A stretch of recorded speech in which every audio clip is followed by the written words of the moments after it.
snuff off the record is on the record now. So Thank you. All students that are in this room, in this online room, know your work, Wim. Thank you to Alberto Sanna, that is our helpful student and player. Wim, we know a large part of your work, but is better that you yourself says to us what is your job, what is your work about your research in musicology and in the metronome mystery.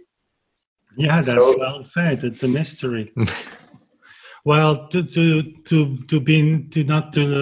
make this introduction on myself too long, so I was actually trained as an organist.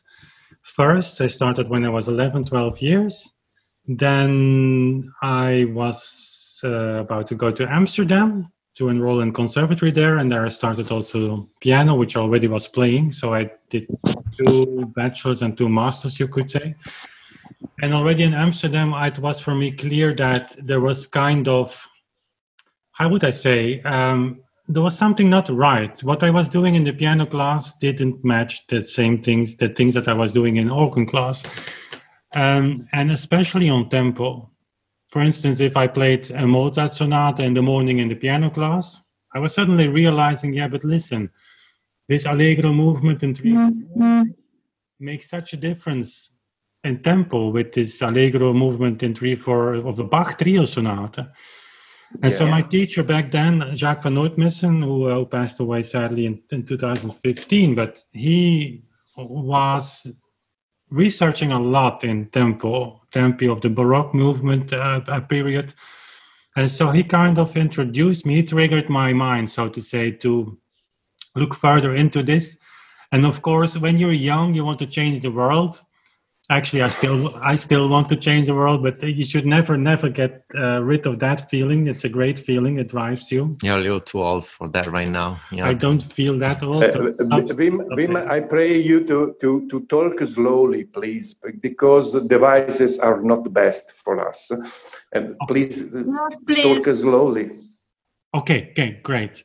So basically, my tempo research started there.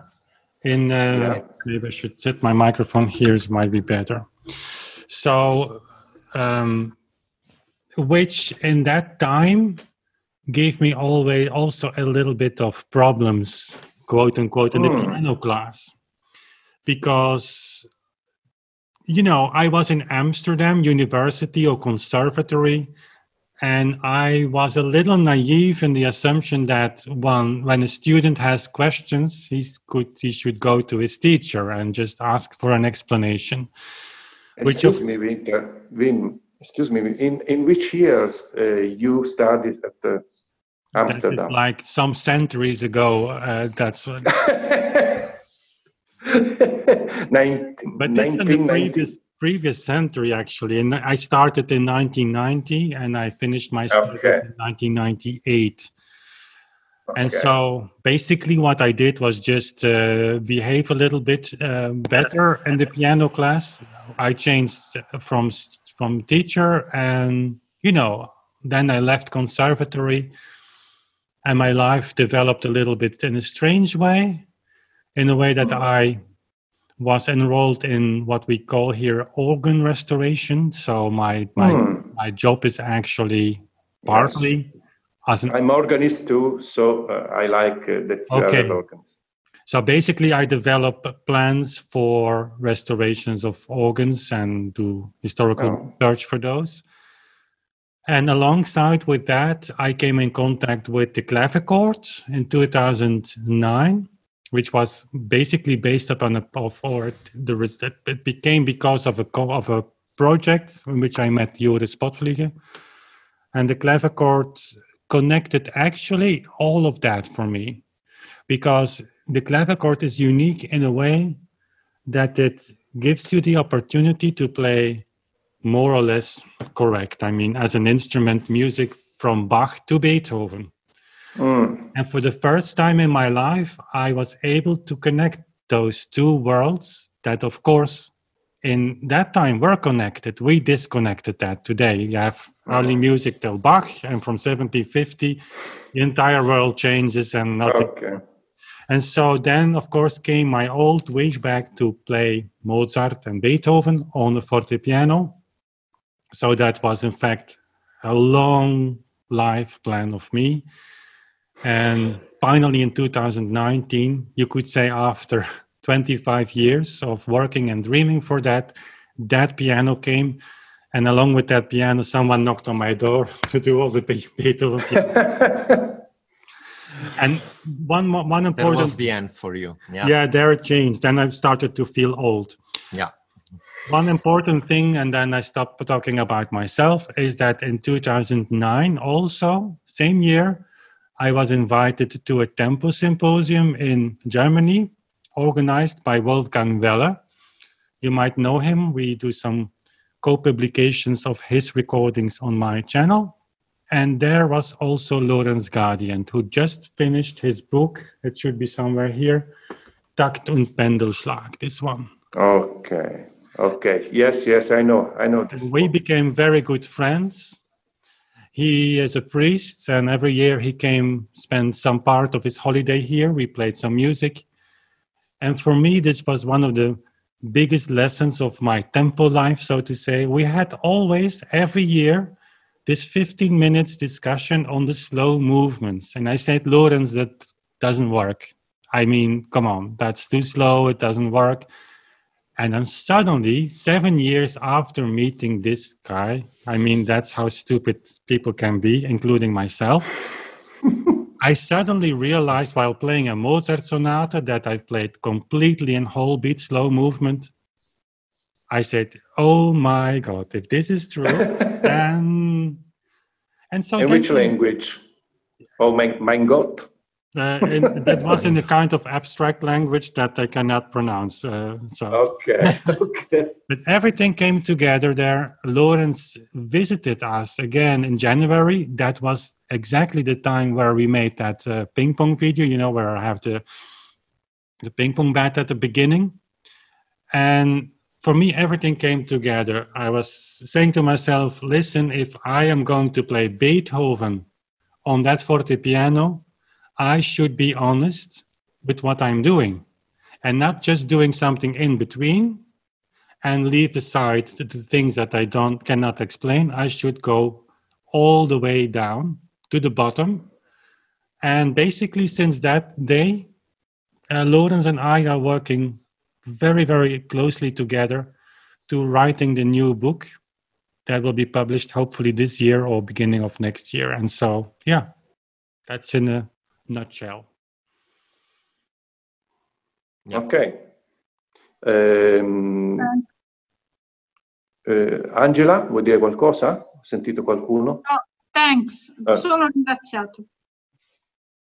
Okay. In our work, in our lessons of course of semiography of music, we talk about a first part that we call in the ancient way pars destruens, and a further part pars construens.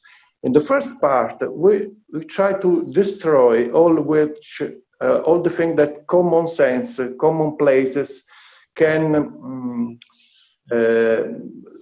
make hard or make not real.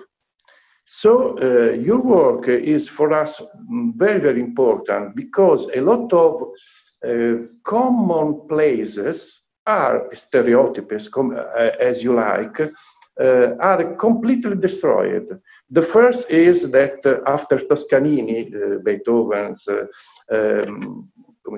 performances were faster and faster till us.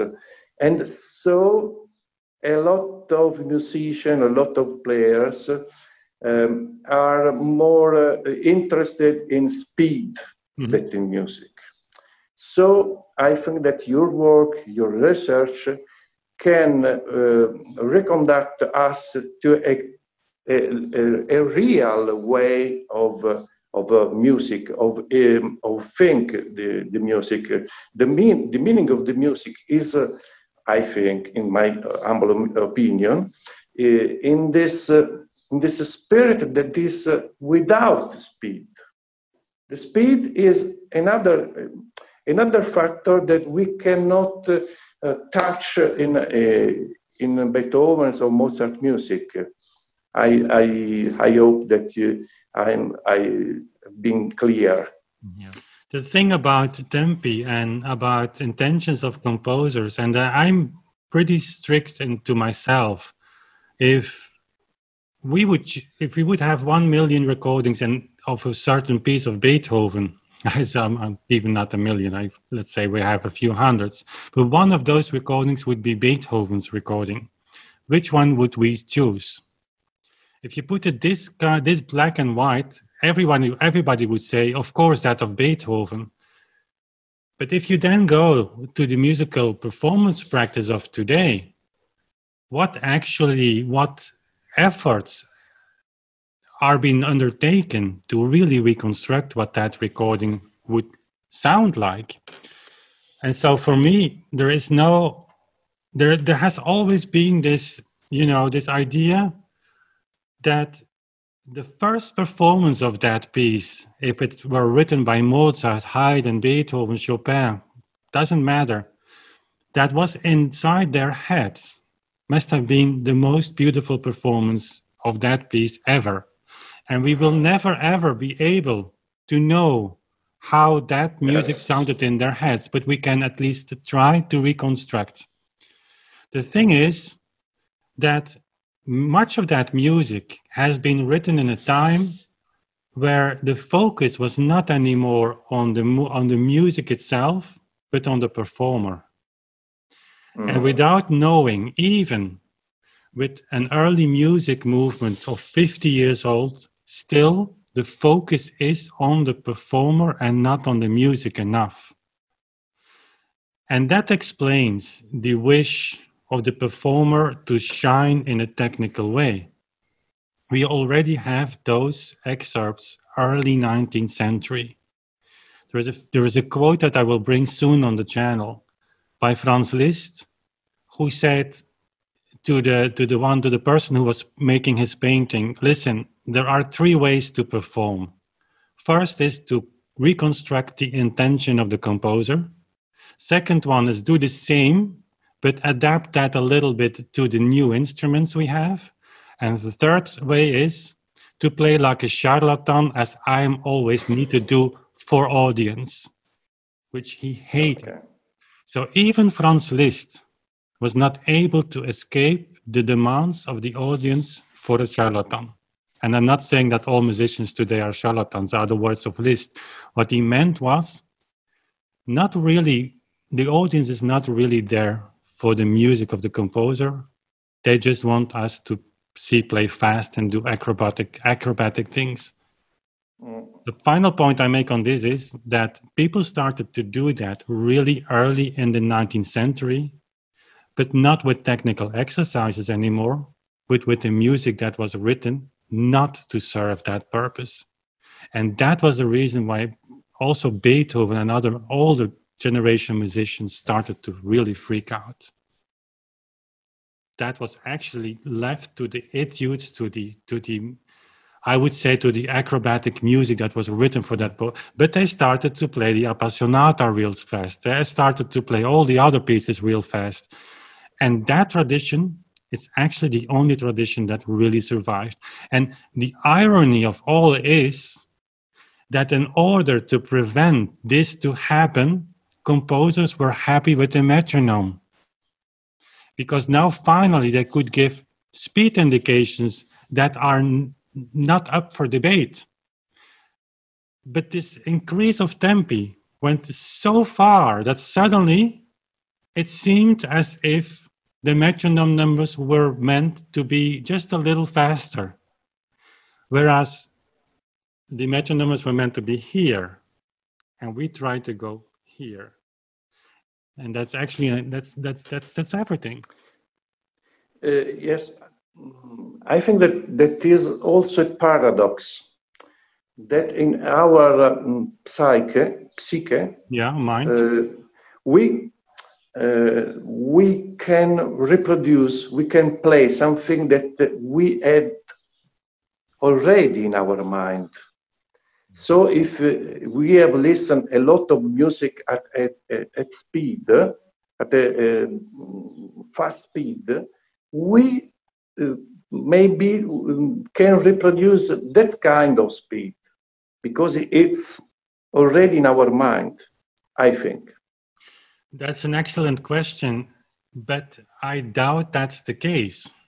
If you think about how fast we can really imagine music, there is a certain limit in that. We cannot imagine the speed of 15 or 20 notes a second. It's not possible. Our brain is not designed for that. Certainly not in reality. Once music goes faster than like 10 notes a second, we disconnect from a rhythmical pulse. You should do the test. You cannot distinguish the triplets from 4/16 anymore when it's faster than 10 notes a second. Yet, I mean, the majority of fast movements, certainly the etudes, go over 13, 14, 15, 17, 20, 25 notes a second even, so it simply makes no sense. And that's the strong thing about the metronome practice that we develop. There is no other solution than to take two beats for one to make the subdivision. Okay, let me make a question to you, Wim, because I think that you are an organist, so you are used to read and play scores without a lot of indication. Yeah. And I suppose that this was a great school for your mind to research the real speed without indication.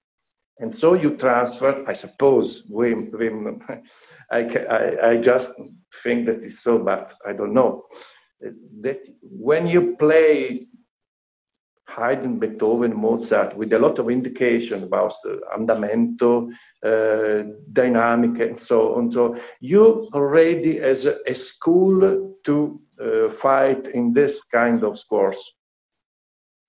Yeah. I suppose it's just my opinion. Yeah, that's a really interesting question. And the thing is that the further you travel back in time, let's say you go from Chopin to Schubert, from Schubert to Beethoven, from Beethoven to Mozart, from Mozart to Bach, then you might say the music in itself has not really any indication of tempo, but actually that's not really the case. When Bach wrote a piece in C, so in 4/4 common time with no indication, that meant that that piece was to be played in a tempo very close to the tempo ordinario. And the tempo ordinario was very much known. So 1 second is related to the duration of a quarter note or a minim or a half note, what have you. So when you have a piece of Bach with no indication, the only thing that you have to think about is the notation normal, saying, does the notation contain faster note values than 16ths? If it has 30-second notes, then the tempo will be slower. Is the character very sad or is the character very allegro? Then you play allegro, which is a little faster than the 60. And so if you take that system, and of which, by the way, you find also great sources that just say the same thing as I'm saying now, and you go then to the end of the 18th century, then you have still got Lobturk, the great piano player, who says the same thing. And then when the metronome comes, all of this system suddenly doubles. So the tempo ordinario not anymore is, let's say, in our modern reading of the metronome, quarter note 60, which, by the way, no one discusses that. Everybody accepts even the biggest opponents of our work accept that in the 18th century, the tempo ordinario for a 4/4 time signature was quarter note 60. Yet, when you come to Czerny's metronomizations, for instance, of Bach, that is not anymore quarter note 60, but quarter note 120. And there is only one explanation where you can have both fit. That is when you accept that the metronome, as the word says, metrum, is actually designed to measure a certain time duration for which you need 2 points. You cannot say, boom, that's my tempo. As a conductor, you have to give the upbeat and then comes the tempo. And so when you accept that, then suddenly everything is just connected with each other. And in even a greater way, you can see that from Bach to Mozart to Beethoven, tempi slightly increased already back then. So, but it's true that by playing the organ, my mind was maybe differently shaped than that of a pianist pur sang, I would say, because on an organ, if you play on these large Dutch organs of the 18th century, there's no way you can play much faster. That's a machine that big. That's like, so it's not possible. So yes, but I just reminded the Bach interpretation about Helmut Walka that was very different from Ton Koopman interpretation of 18th. So what you see today is that the early music movement, the Alte Musik, that is undergoing right now exactly the same evolution as what we call today classical music in the early 19th century. So Baroque music for a long time stayed stable. Now, since Ton Koopman and his friends, Ton Koopman is a wonderful musician, don't get me wrong, but they have seen light in the sense that they say the metronome numbers of early 19th century are so much faster than what we used to do with Baroque music, so we have to speed up as well. And so today you see incredibly things happen that Baroque music is being played in tempi that have no connection anymore to the tempo ordinario, absolutely nothing. Okay. And that actually worries me a little bit. Yes, it's very. I agree with you with a lot of things about Baroque music and early music. I want to chiedere in italiano se ci sono gli studenti che hanno qualche domanda. If my students, professionals of music, have any questions for them. Please, sì. Fabio? Sì, magari sì, qualche cosa. In italiano, Fabio? Ci provo in inglese. Ok, Fabio posso tradurre io se ci sono problemi. Grazie Alberto, thank you Alberto. Hi. Fabio, presentati prima. I'm Fabio, and I studied guitar and classic guitar, and now I'm studying ancient instruments like lute. So I want to ask you. I agree with you. I know that that now we used to perform music in a wrong way, maybe. But I want to ask you, why is important to you your work? So I try to explain me. Is it so important to understand how ancient music or Bach or Mozart in general plays the music? For example, I think that a composer, because music, the nature of the music is to change in time, okay, because it's not like a picture, it's not a standard frame. So maybe the same composer, after writing a composition, maybe should play it in different ways. So I think that this is a young problem, the problem that was born in with editoria, with you understand editoria. I don't know how to translate it. Alberto? Editoria, it's the publisher. Publishing. So I think that the default, if we can speak about false, is about academia, is about to impose that we have to play the music in the same tempo, or but finally, music should be an art that should be good to listen. Okay, and so maybe after centuries, is it possible for you that normally people want to change his taste of the music? I get your point, and imagine tomorrow we have a concert with the Ninth Symphony of Beethoven, and Beethoven sits next to you, and the music is played like completely different, and Beethoven freaks out. This was not what I had in mind. Would you reply to him, "Don't worry, that's the evolution of art"?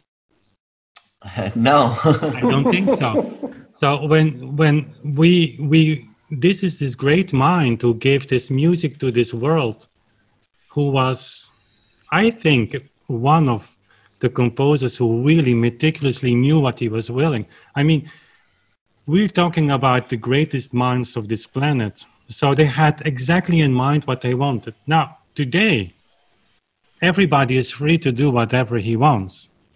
But what I have difficulty with in accepting is that when you want to try the idea of the composer, which basically is impossible, we cannot listen to Beethoven ever, that people say it's a kind of dogmatic to impose that upon musicians. As if that's my point, maybe that's a strange position, but I don't see myself in a position that I'm allowing myself to change the music that was conceived by a person like Beethoven towards what I think could be a new standard. And my experience, but that's personal, my experience is that whatever you change, you are going to listen less of the beauty that's in the work. You can see it if you compare this to, for instance, organ building. You have organs are big instruments, and also they were changed during time because taste changes, and they wanted to have new colors and new manuals and new. Every time that an organ was adapted to a new taste, something of the original beauty was lost. When you bring such an instrument back to the original concept, suddenly everybody says, what a beautiful instrument. So I hope that's not too personal as an answer, but I can live with the idea that musicians don't really, I wouldn't say care, but wouldn't take it that far, even in the knowledge that what we are doing today might not reflect the original intention of Chopin and Beethoven. I can live with that. We live in a world of free speech and freedom. But personally, I wouldn't want to be in the room when Chopin or Beethoven entered and asked the same question. But it's, you will never be able to solve the, if a modern pianist wants to use the appassionata to play everything as fast as possible, that's fine, I guess. But at the same time, I wouldn't take that as a norm, as a default position, which today it is. So I hope that clarifies a little bit my philosophy. Yeah, thank you. Yes, Fabio's answer was a dangerous answer, but I'm responsible for him, because I suggest that in our later lessons that if we have the possibility of listen in 19th century pianist players and so on, maybe that we don't agree. I suspect that we actually are more clever. I suppose so. As a kind of evolution. Yeah, I Yes. see the idea. I have learned through times when you're dealing with organ restoration. I remember a few years ago, around 2000, there was a big project in Gothenburg. And they actually connected a building of a new organ, it's still there, with the university. And they invited some engineers. And they said, like, how come that if we make new organ pipes exactly copied, they never said that well. Yes. And the engineer said, give us 3 days and we will show you that, we can solve this problem like this. And they came back 3 days later and they say, give us another week. A week later, they came back and they say, give us another month. And then a month later, they said, okay, we don't understand this. Let's find out. This became a project of 5 years. We should not underestimate the enormous level these people had. And it's kind of in our nature to think like that, because aren't we afraid to say one day, there is nothing more to from an evolution standpoint, are at the end. Certainly for music, I would say, in our Western system, what's more there to say? I mean, we're talking about the Ninth Symphony. Is there anyone on this planet today who can do that? Is there anyone who can write the Art of Fugue of Bach today? We lost that. We lost that ability. So we might be evolved as species. We run the 100 meter faster than 100 years ago. But that doesn't mean that if we evolve, that we evolve on all levels equally.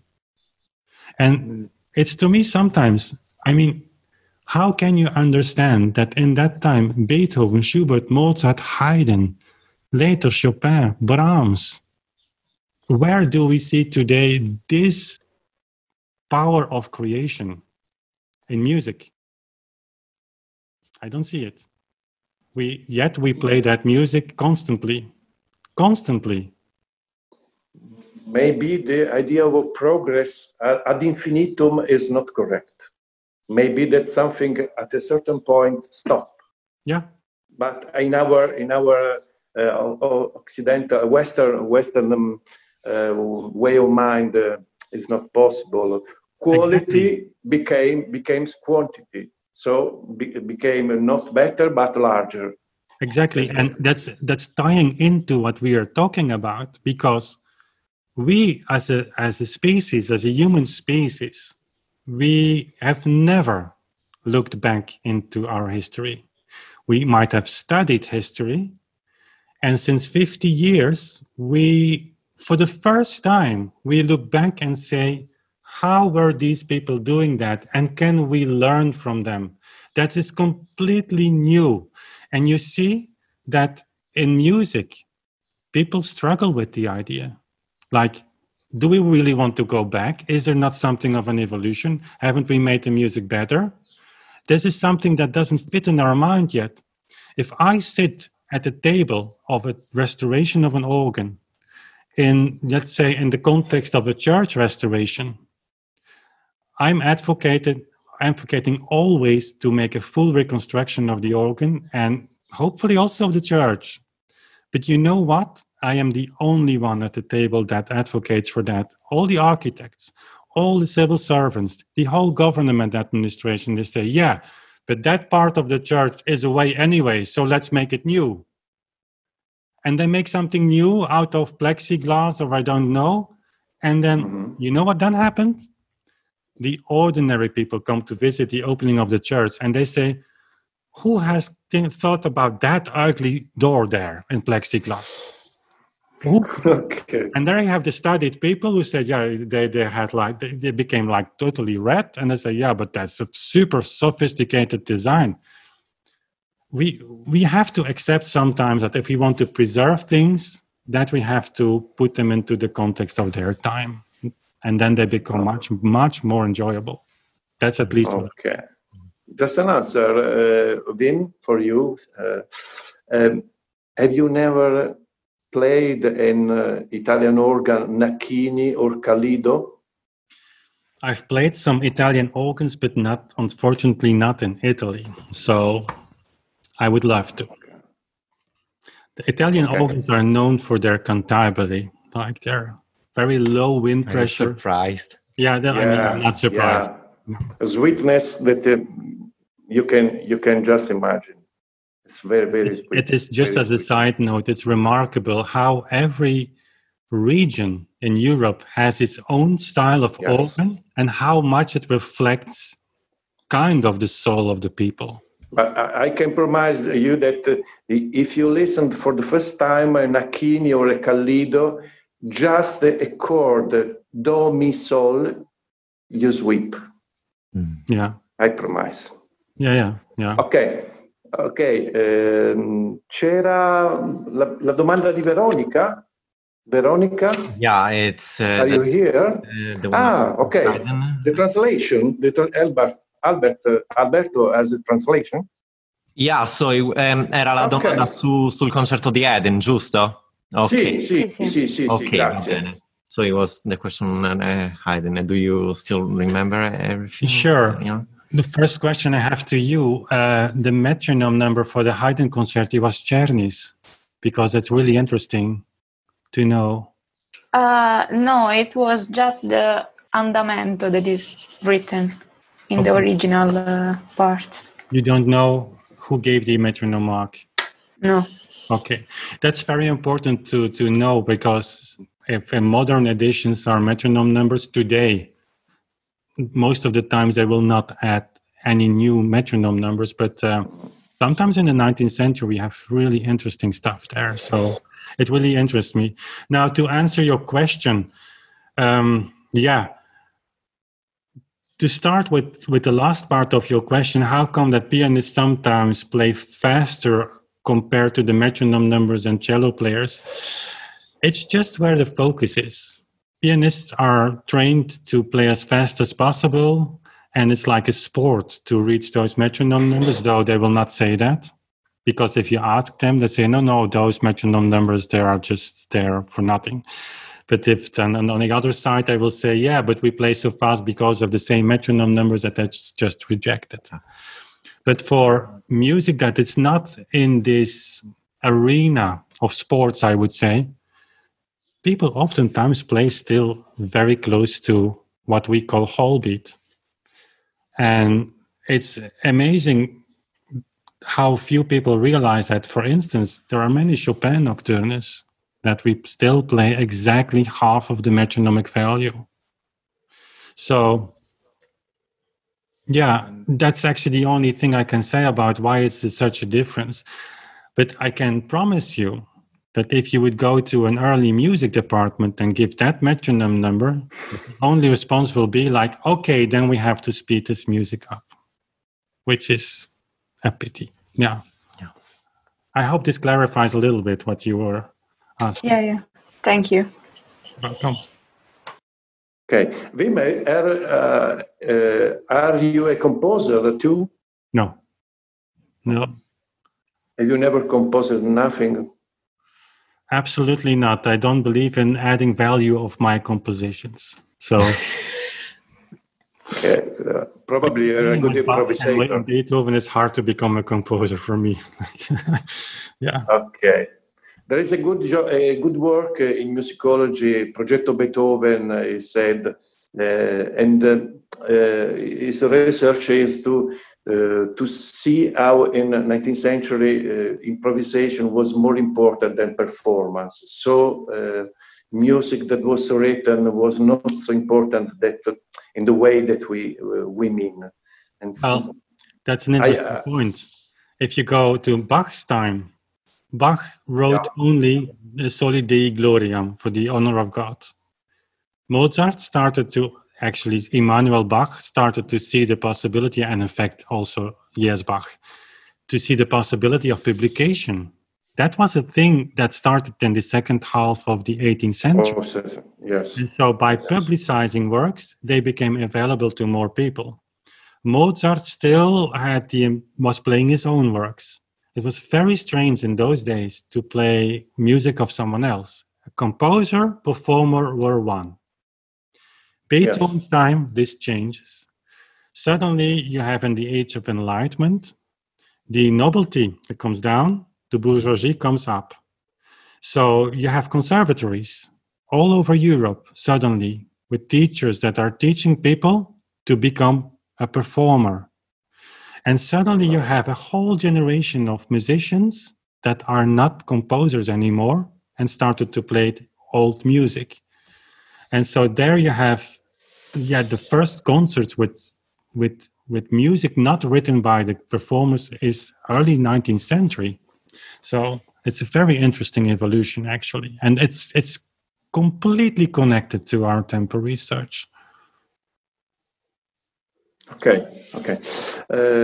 Ci sono altre domande, ragazzi? Sì, maestro. Any answer? Ok.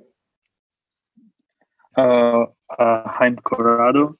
I studied piano and also conducting. In the first place, I agree with you with the think that in these times we see a lot of 9 years old children playing Hungarian Rhapsodies way faster, and this for always technical proposal. And so we lost from our view the technique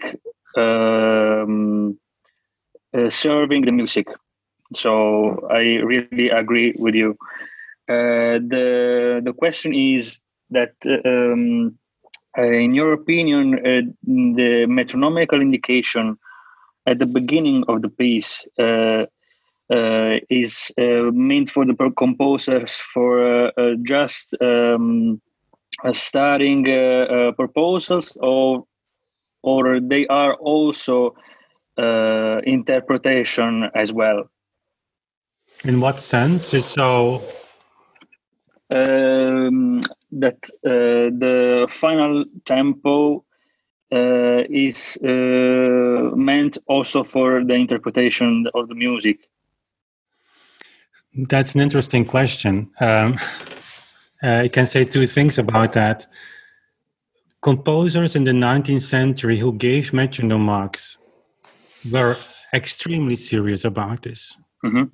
I mean, I don't know any source, any quotes of the entire 19th century, first, where people didn't understand those metronome numbers, that they had problems with that, but also that composers just gave them actually for nothing, because that's the result. I'm not saying that I cannot imagine the situation where Chopin played that etude 2 weeks later, a little faster, a little slower. So it's just a moment in history where we have the unique opportunity to see, and that particular moment, what was for Chopin the quote-unquote correct tempo for his composition. That's information that is far beyond all other performance information. It's almost as good as a CD recording. We don't realize that because that's what they want. The other thing is that in the early music movement, or generally in music performance practice in general, if you speak with people about metronome numbers, they will use the quote of Moscheles like, yeah, it's only for the beginning. Meaning, imagine you start a Wildstein like that, and after 4 bars you go like, yeah, it's only for the first 4 bars. If you just think about it this way, it just doesn't make sense. What they meant, what Moscheles meant, is we are no metronomes. You don't need to stick to this tempo the entire piece. We have a heartbeat, and when music goes a little bit more exciting, you go up a little bit and you go down when you want to go back. But this line is there in the middle. Czerny writes about that very eloquently. They only use one little sentence of Czerny completely out of context. When he talks about the tempo rubato, because basically that's what we are talking about, he says before even applying that, you need to be able to play the entire composition in one tempo. Okay. So even if you have embellishments like Chopin's nocturnes, you play them in the correct tempo, and after that, you can add a little bit of salt and pepper, what my teacher in Amsterdam would say, like, and maybe you would do it a little bit more than I, and another one would just play a little bit strict. Like, if we very generalize, in Germany, they would probably today like to play a little more strict. In Italy, they probably would like to do a little bit more salt and pepper. But that's all fine. Czerny says, you do whatever you want. No, he doesn't say that. But the bottom line is, the audience should barely notice it. It should be always subtle and nuanced. So my final point is that the reason why you hear that so often, that like the tempo is only for the beginning, which by the way doesn't change because many beginnings become impossible either as well, is only there to make you stop thinking about it. And think about this. That's once you are there and you say, listen, we have 50,000 metronome numbers of the early 19th century. I don't know, probably more. It doesn't make sense that if we want to reconstruct the performance practice, that we don't take them into account. Once you accept that, you will be surprised how many deflections you see suddenly. Oh, the metronome was broken. Beethoven didn't care about tempi. There were just targets. Or metronomes on the first floor are faster than on the ground floor. You cannot imagine what has been published on the highest level. I've even read an article saying like, yeah, Czerny. It's impossible, but the guy must have been an amazing pianist. So yeah, and this is a Cambridge article. Huh? Oh, okay. So once you see that, you see, well, this doesn't make sense. And then you go to the solution. Hey, guys, what would happen if we accept that the metronome, exactly as in the 17th century, the tactus, was up and down for one beat? Oh, my God, everything becomes playable. We can use all the historical rings, all the pedal. Okay, but then, of course, we know what happened. The world is not yet ready for that. Polyphony became clear. If we do not accept the existence of whole beat, then we have to speed up our current way of Renaissance music by 2. And I'm sorry for you guys in Italy, because that means that your music will be completely destroyed. When Mersenne talks about the pendulum, and he introduces that in the 17th century, because what happened? The old notation system was heavily attacked by inserting many faster notes, and so the tempi went all the way. So Mersenne said, listen, Galileo made us the calculation for the pendulum, let's use that. Then he described what the pulse was, what the second was, what the basic tempo was. And he said, you take a pendulum, like a meter long, and you have it swing from point A to B, and back. And that will give you the second.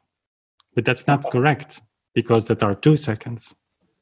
It's 1 second plus 1 second is 2 seconds. Yet he says it's 1 second. And you see that coming back time after time. That's in the 17th, 16th, 15th century.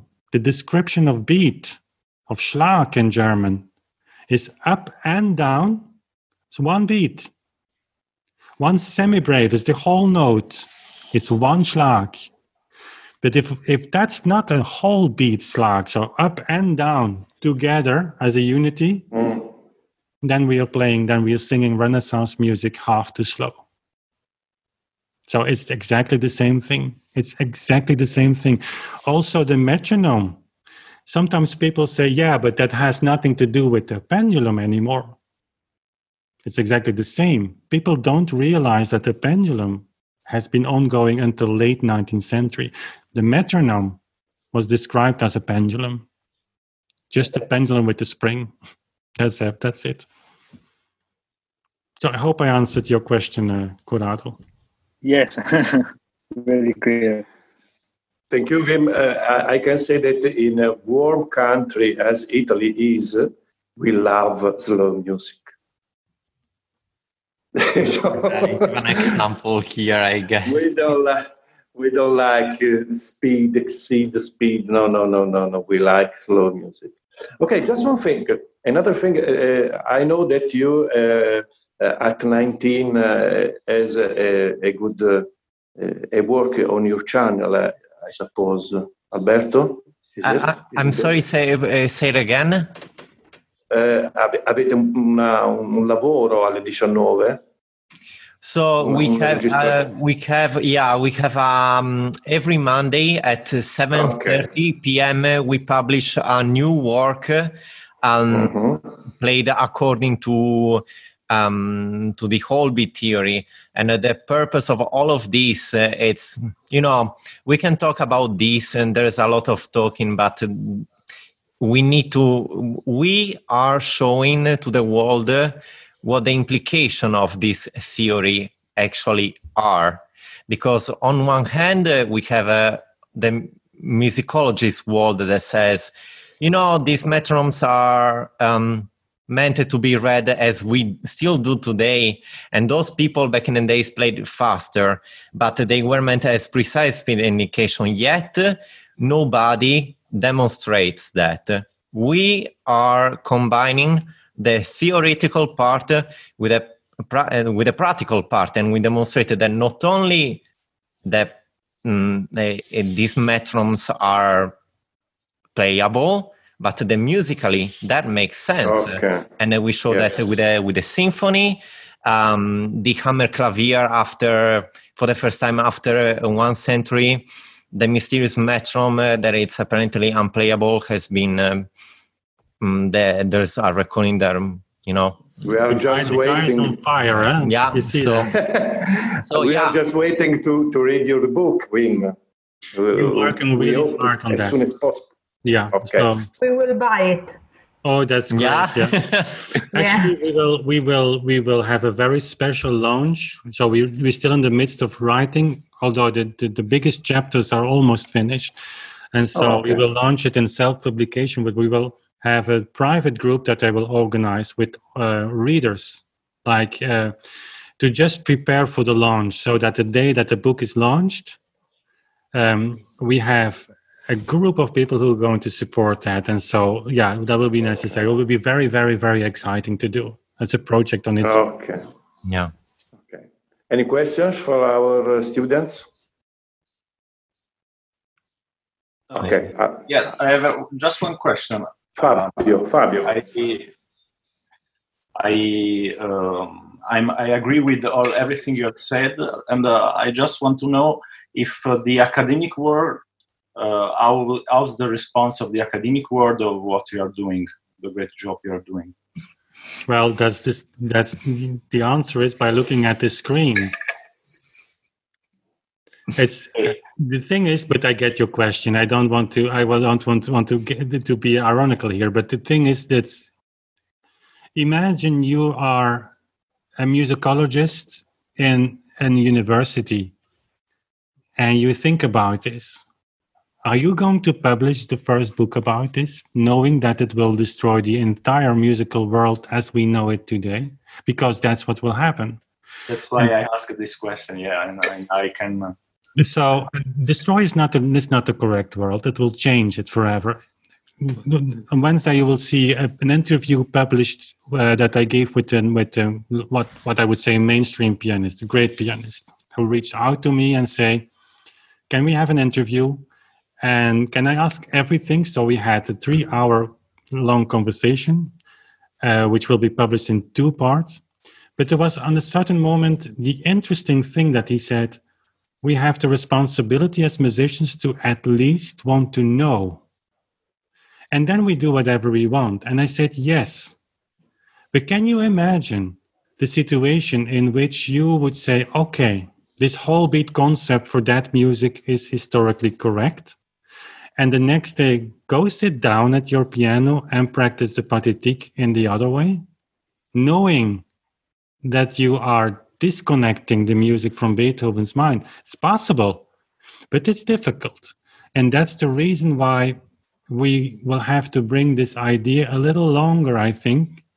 And you will see that from the moment that more and more people are used to hearing this, that will become a kind of new normal then. And I think in the future, you will have, like in the early music movement, where when people started to play on harpsichords or on period instruments in the 70s, pianists were also freaking out, like, really? Mozart on a forte piano? You are like, yeah.